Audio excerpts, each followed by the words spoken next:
बोलो जयकारा बोल श्री गुरु महाराज की, श्री दयालु परमहंस जी महाराज की, श्री नंगली निवासी भगवान की।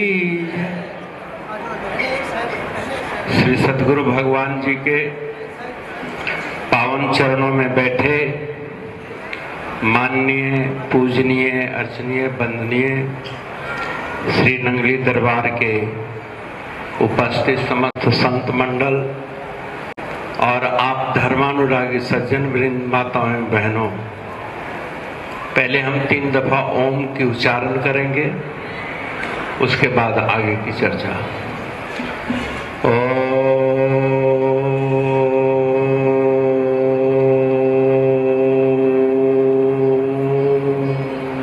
सभी गुंज करेंगे।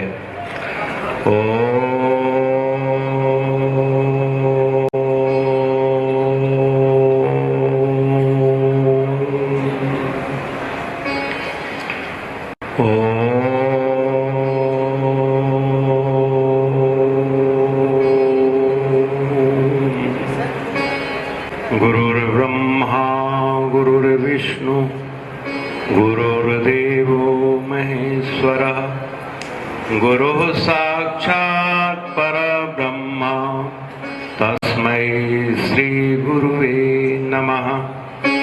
ध्यानमूलं गुरुमूर्ति पूजामूलं गुरुपदं, मंत्रमूलं गुरुर्वाक्यं मोक्षमूलं गुरुकृपा।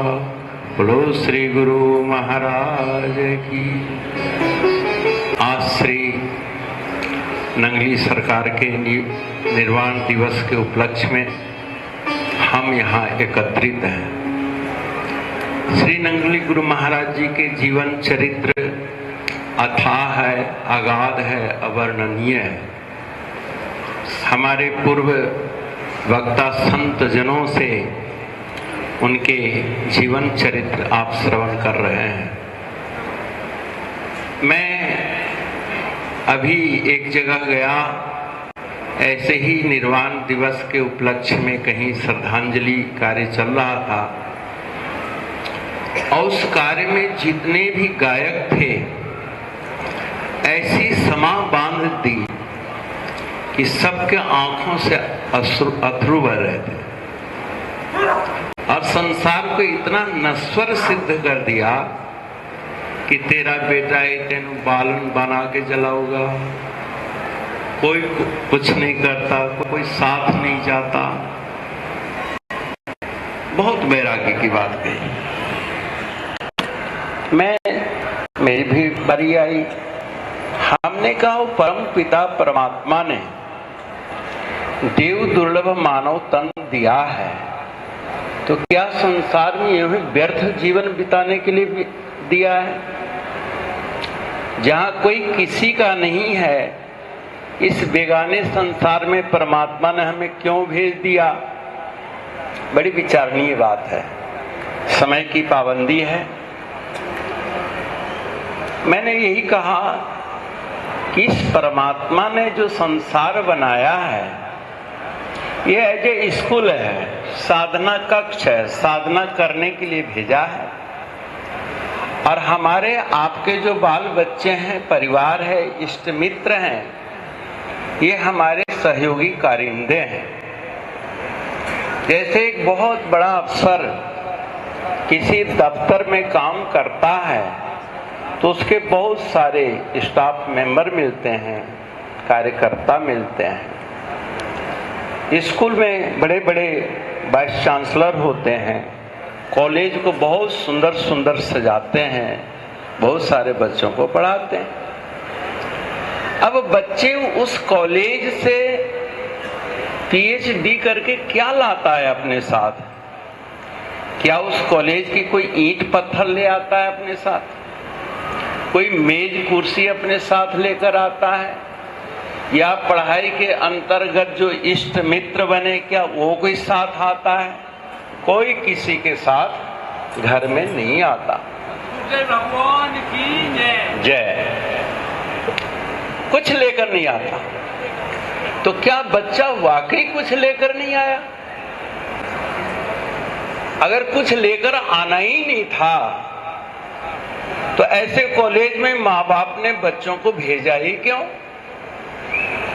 लेकिन बच्चों को वहां से मेज कुर्सी लाने के लिए नहीं कहा, दोस्तों को इकट्ठा करके लाने के लिए नहीं कहा, अपितु वहां आचार्य जनों के द्वारा, प्रोफेसरों के द्वारा जो डॉक्टरी, इंजीनियरिंग, वकालत व अन्य किसी विषय की जो शिक्षा उसको मिली है, वो शिक्षा अपने दिल दिमाग में धारण करके घर आता है और जीवन पर्यंत काम आता है।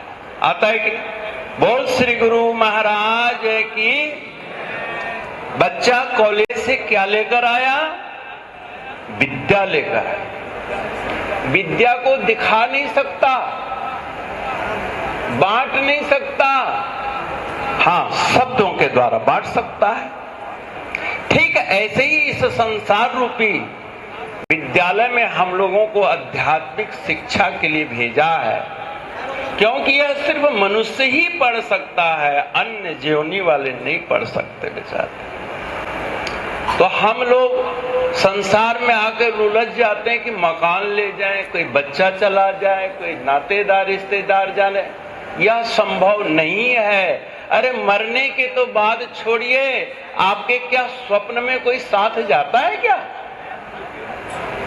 नातेदार रिश्तेदार, धन दौलत रुपया पैसा, ये स्वप्न तक नहीं जाता, तो भला उस परलोक मार्ग में क्या जाता है?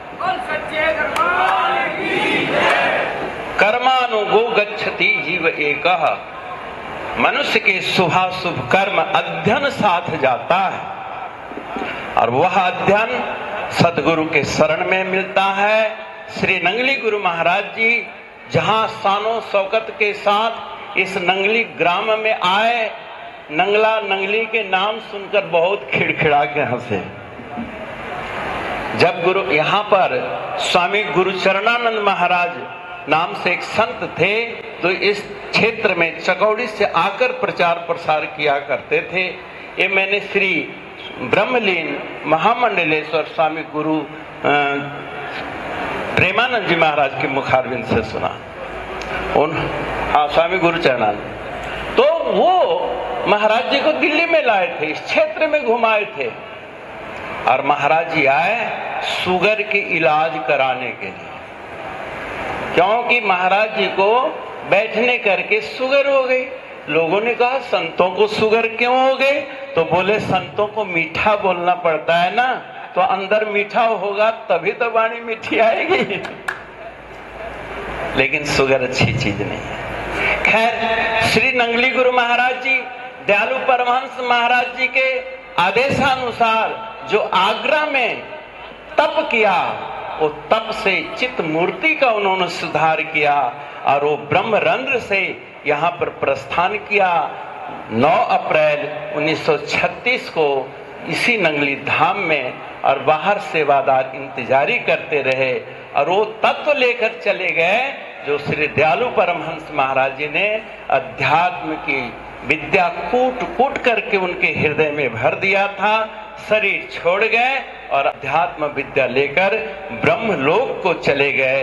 वही अध्यात्म विद्या आपने संग्रह करना है, वही धन संग्रह करना है। ऐसा मत सोचना कि संसार से हम कुछ लेकर नहीं जाते हैं, बल्कि बहुत कुछ लेकर के जाते हैं। लेकिन वो जब पढ़ाई का वक्त है, सुबह शाम थोड़ा सा होमवर्क करो उस परम पिता के यहाँ जाने के लिए, क्योंकि पेपर तो आएगा ही आएगा। तो क्या इसमें कुछ होगा? तभी तो जाएंगे। तो ज्यादा समय ले लिया। बोलो सच्चिदानंद भगवान की जय, श्री नंगली निवासी भगवान की जय।